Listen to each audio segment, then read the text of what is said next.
You will hear a number of different recordings, and you will have to answer questions on what you hear. There will be time for you to read the instructions and questions, and you will have a chance to check your work.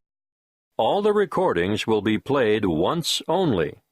The test is in 4 sections.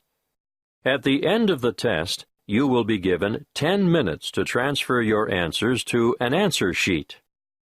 Now, turn to Section 1. Section 1. You will hear a conversation between a rental agent, whose name is Chase, and Brooke, who is looking for accommodation. First, you have some time to look at questions 1 to 4.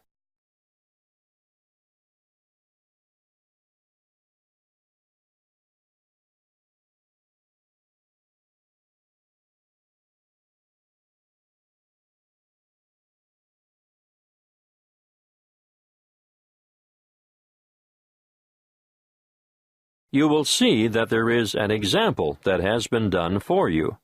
On this occasion, only the conversation relating to this will be played first. Good morning. My name is Chase. I'm the duty agent. Good morning, Chase.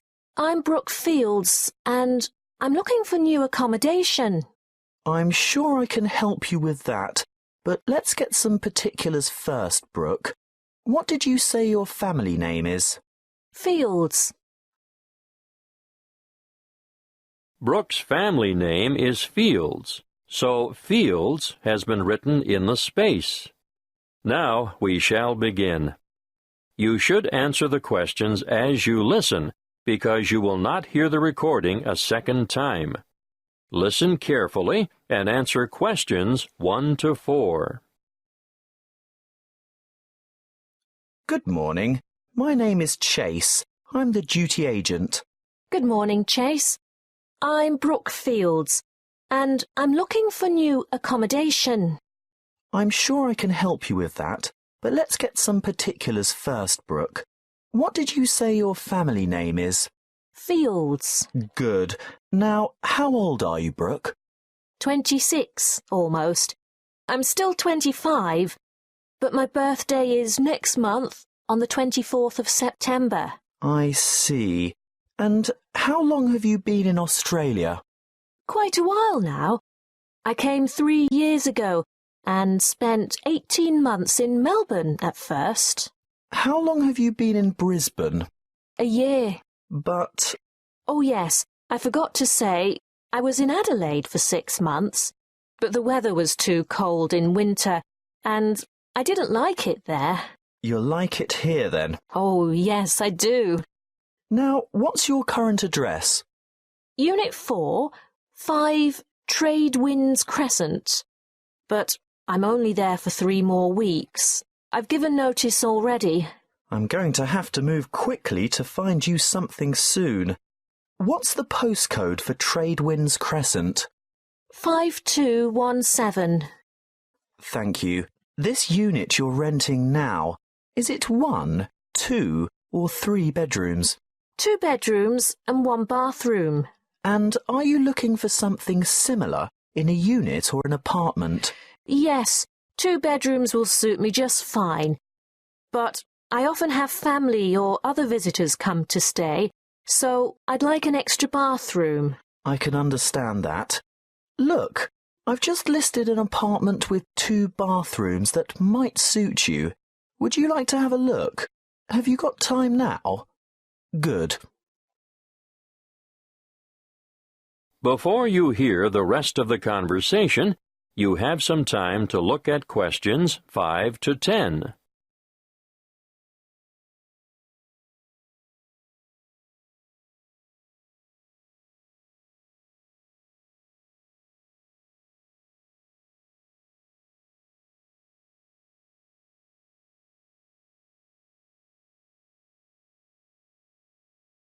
Now listen and answer questions 5 to 10. Well, here we are. What do you think? It's nice, but I wonder whether it gets too hot and stuffy in summer without air conditioning. I shouldn't think so. Did you notice the ceiling fans in all the rooms? Yes, but will I be able to have the windows open? There are no insect screens. Ah, well, there's a reason for that. Insects aren't a problem here. You may not get the sea breezes in this area, but there are other benefits. What do you think of the kitchen? Pretty good, really. It might not be very big, but it has a fresh, up-to-date feel and modern appliances. I just love this cute little pantry, too. The landlord has recently done all the floors. Do you like the carpet in the bedrooms? Oh, yes, I do. A good neutral colour. I especially like the living room. The polished timber floors are lovely. The bathroom tiles aren't new, though, are they? No, but any cracked tiles have been replaced, and they've all been professionally polished. Anyway, I'm glad you like the apartment. I think I know why. The owner is an interior decorator. Oh, that explains it. But there's just one problem, though. What's that? The rent is $300 a week. That's a bit more than I have been paying. Well, this is a better area than where you've been living, and the apartment is beautifully appointed. Yes, but $280 is my budget, really. And how am I going to raise 4 weeks' rent for the bond? That's $1,200. Well, that could be negotiable. I'll talk to the landlord and see how he feels. He might consider taking 3 weeks instead. By the way, could you sign a long-term lease? No worries. I've just started a new job in the city, so I'll be around for quite a few years, I hope. Well, that's great. Is your salary direct credited to your bank account? Yes, of course. So it won't be a problem to set up the same system for regular rental payments? I suppose. But I paid my last landlord by cheque or sometimes cash. Well, our agency only accepts electronic methods of payment. It's more secure and it keeps the bookwork nice and tidy. Yes, I see. Well, think it over, but you'll have to be quick. A property like this will be snapped up in no time. Oh, one more thing. It's a bit unusual in this day and age where tenants are expected to cover all the utility bills, like power, telephone and internet, but for some reason the water is bulk billed to the whole apartment block, so the charge for that is included in the rent. Well, that's a bonus, I guess. That is the end of Section 1. You now have half a minute to check your answers.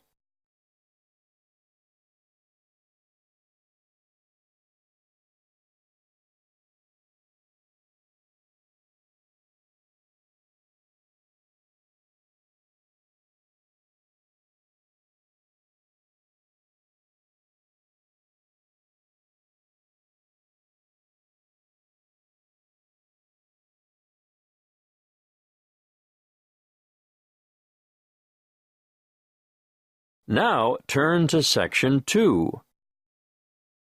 Section 2. You will hear a crime prevention and fire safety officer talking to a group of new residents.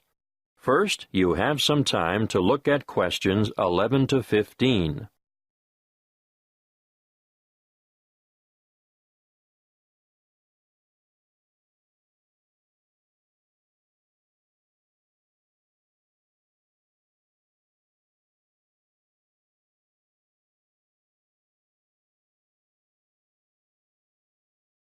Listen carefully and answer questions 11 to 15. Good evening. Last week, Mr. Jenkins spoke to you about home security. My name is Malcolm Fletcher, and tonight I'm going to talk about personal safety when driving and fire safety in the home. Of course, we shouldn't go around perpetually frightened of all the bad things that might happen to us, but there are some sensible precautions that we should all take to avoid getting hurt. You probably know already that a great number of serious assaults occur in the vicinity of motor vehicles. You should always be alert when walking to your car, and check the rear seat of your car before getting in. This is especially important in isolated parking areas or the far corners of major shopping complexes. Now, once inside your car, get into the habit of locking the doors. Always keep the windows up and the doors locked, especially if you're travelling alone. If at all possible, steer clear of isolated roads after dark. Even with all the high-tech communication devices we have today, many serious crimes are committed on lonely back roads. Make sure your vehicle is mechanically sound, and ensure you have adequate fuel in the tank at all times. If your vehicle does break down in a lonely spot, lift the bonnet and then lock yourself inside the car and call for help on your mobile phone. Never, under any circumstances, leave your vehicle and go with a stranger to seek help. It is better to wait for the police or some other emergency vehicle to stop and offer assistance. Of course, you should never pick up a hitchhiker. Some of the most serious crimes committed in this country have been a direct result of this foolish practice. If you think you're being followed by someone in another vehicle, ideally you should drive to the nearest police station. But if there isn't one within easy reach, drive to the nearest open service station or shop, or the nearest occupied house. Now, we are lucky enough to have a police station in this area. Do any of you know where it is? Look at this map on the screen, and I'll show you how to get to it from the community centre where you are now. Then, when you get home, you can work out how to get there from other directions. From the community centre, go along Bayview Street toward Maiden Avenue. At the roundabout, take the second exit onto Lee Street. Go past the medical clinic, and at the next roundabout, take the first exit onto Moore Street. You should continue on Moore Street until you have passed the little block of shops on the left and the church on the right. Stay on Moore Street until you go over the bridge, and then turn right into Canal Street. You'll find the police station on the corner of Canal Street and Cockleshell Court. Before you hear the rest of the talk, you have some time to look at questions 16 to 20.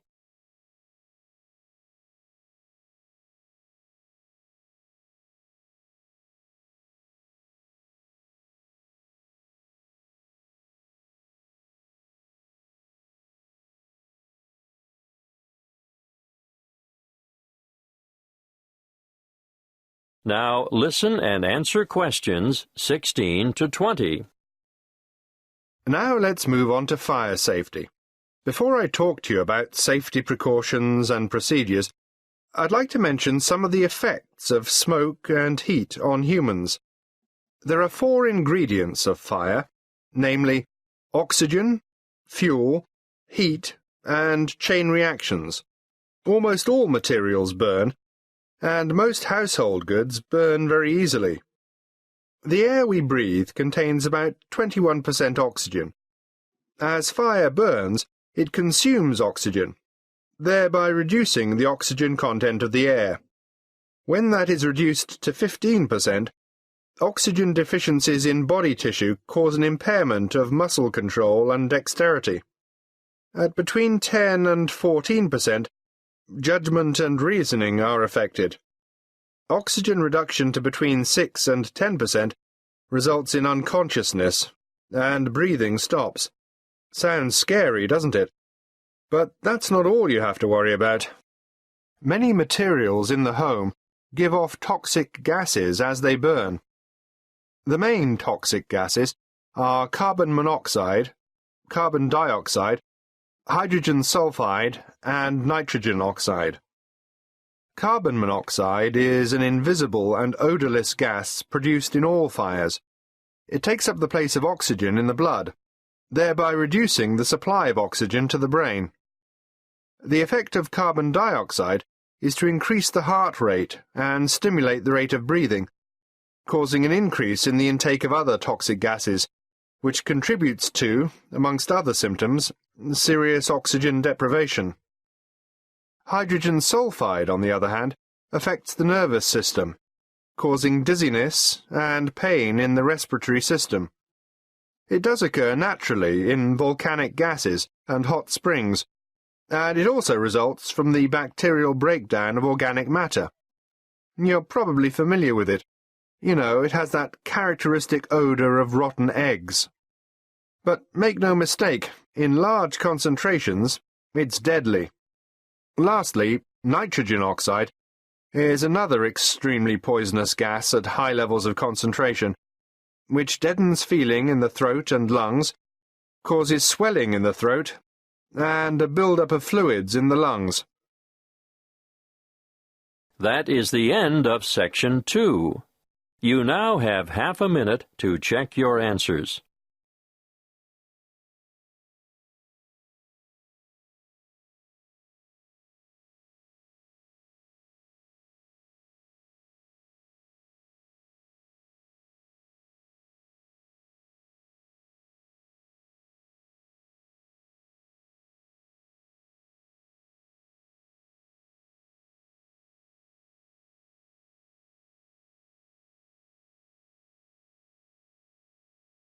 Now turn to Section 3. Section 3. You will hear a conversation between a thesis supervisor and a student who is preparing for postgraduate study. First, you have some time to look at questions 21 to 27.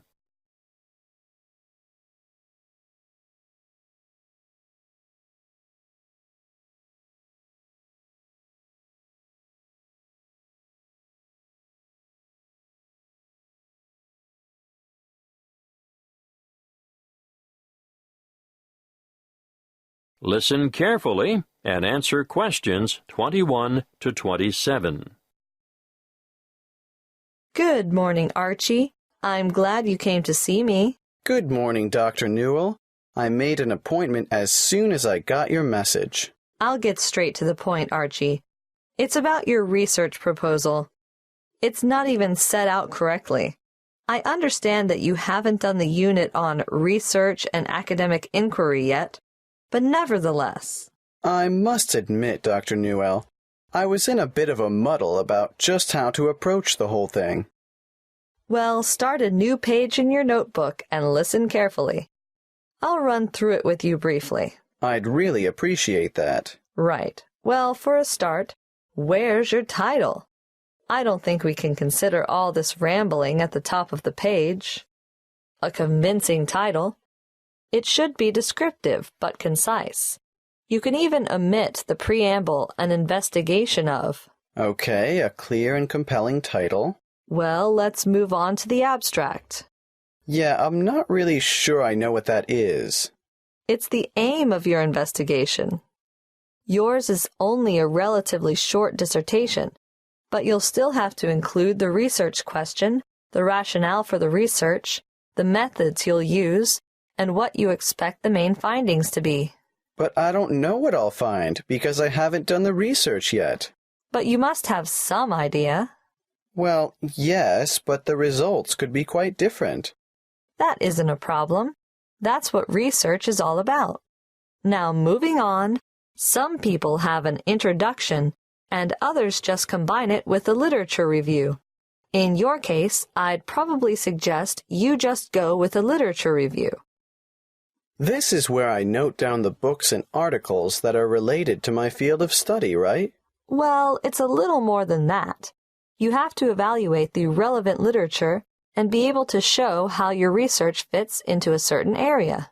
So I write down the titles of the published material that has a similar theory to mine. Yes, but you should demonstrate how your theory is different from others as well. That's an awful lot of reading. Precisely.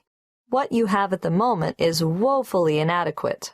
I guess I need to spend my summer vacation in the library. Yes, that's not a bad idea. But let's move on, shall we? There's more? Yes, your next section should be methodology. I know that means methods, but I'm a bit stuck here. This is your work plan. This is where you summarize your data collection process. Like who will take part? Yes, your participants, how you'll get your samples, and most importantly, how you will measure your samples. So that unit on validity and reliability will finally come in useful. Yes, but you'll also have to consider how you'll plan to proceed. Got that. Then what? Discussion is the next heading. What do I discuss? Potential outcomes. You must be able to show what significance your findings will have and how you plan to use them. Also, I think I should mention, this is the section where you'll state any limitations or weaknesses that your research might have. There might be a few of those. Well, that's it in a nutshell, really. There are more complex templates for research proposals, but I think this is enough considering the length of your dissertation. Oh, one more thing. Don't forget to include any ethical considerations there might be. Depending on what you have in mind for your participants, you may have to get approval from the ethics committee. I have to get their written consent, don't I? Yes, but you will also explain how you're going to protect their identity. Oh, fine. I think I can handle that. Thanks very much, Dr. Newell. Before you hear the rest of the conversation, you have some time to look at questions 28 to 30.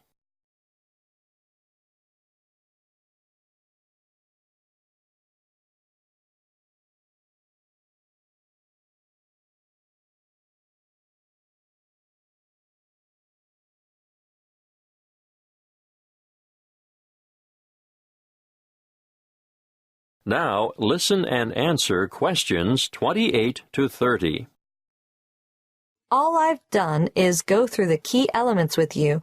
Let me explain that the proposal has to convince me that your project is worthwhile and that you have the necessary competence to carry it through. I understand. As you write it, you need to bear in mind 3 basic questions, and they are, what do you hope to accomplish? Why do you want to do it? And how are you going to do it? I can't make it simpler than that. No, that's really helpful. Thanks. Just a bit more advice, Archie.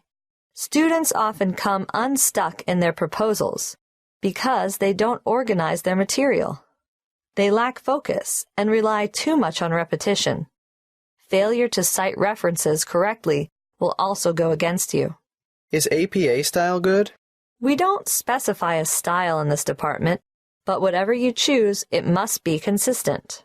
I'll stick with APA. I know that one. Good. One more thing, Archie. Don't ramble. You have a tendency to write without a clear sense of direction and include too much detail on minor issues. Keep the details for the major issues. I'll make a note of it. Okay. Get the revised proposal in to me by next week, and I'll have another look at it before the break. That is the end of Section 3. You now have half a minute to check your answers.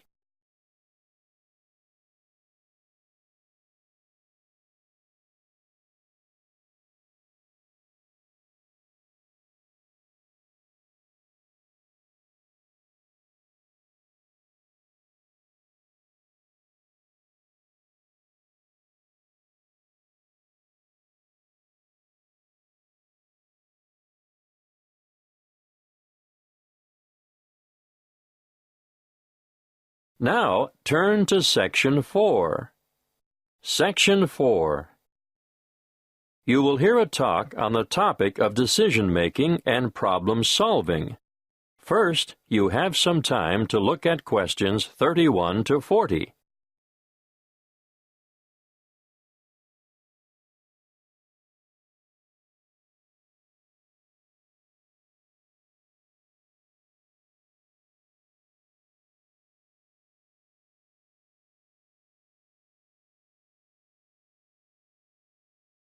Listen carefully and answer questions 31 to 40. Good morning. Today, as part of your business management course, we're starting a unit on problem-solving skills and decision-making.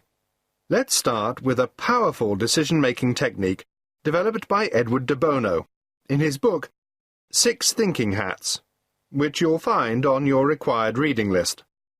The method works by compelling you to move outside your habitual ways of thinking. Often, success in business results from rational, positive thinking, but these approaches, used in combination with quite different ones, will improve the overall quality of your decision-making. Now, each thinking hat has a different colour and represents a different style of thinking. Let's start with the white hat.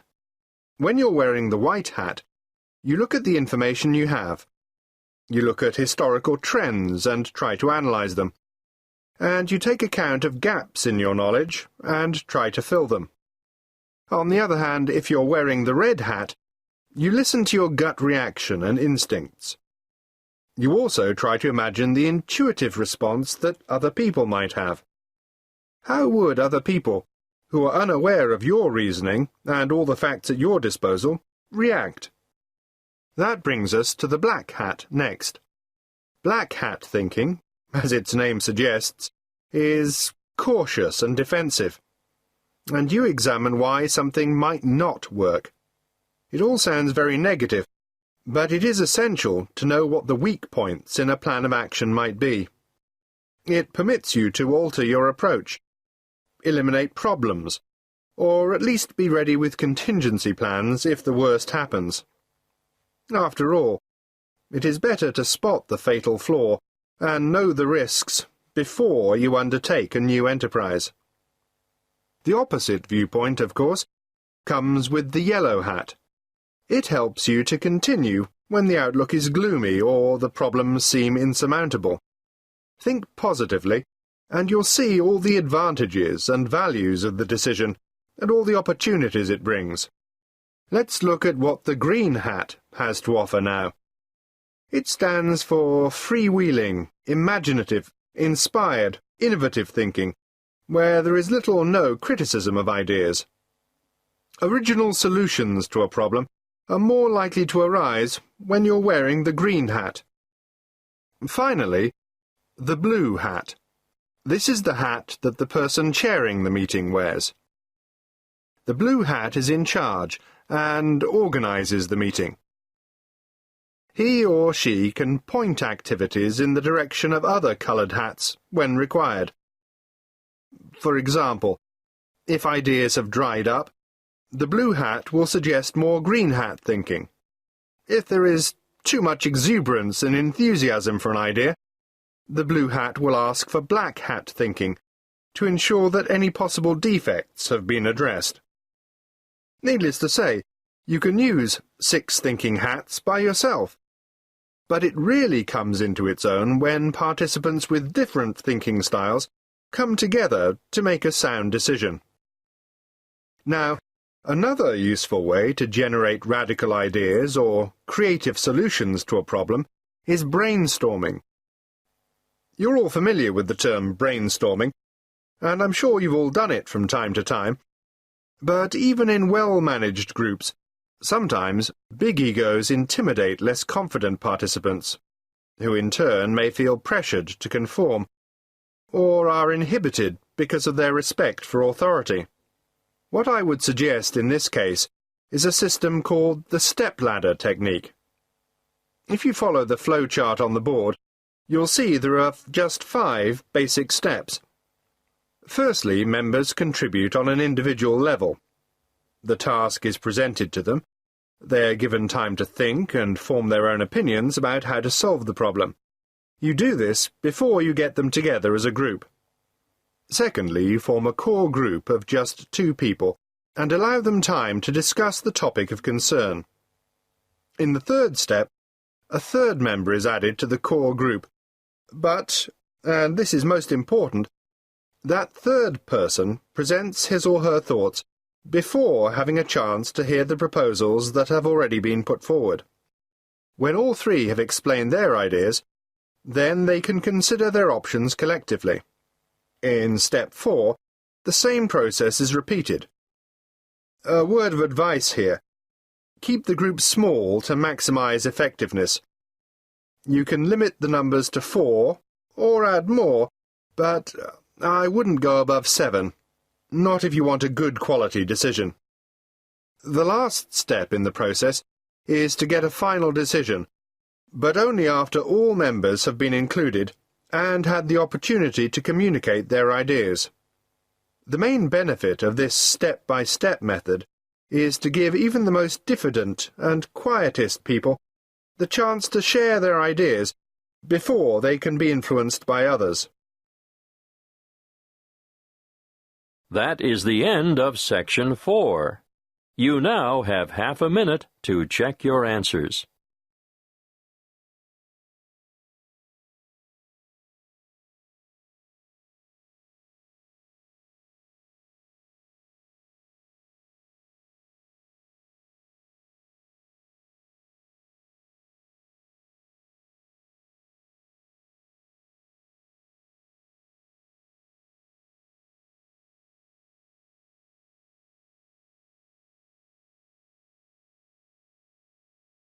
That is the end of the listening test. You now have 10 minutes to transfer your answers to the listening answer sheet.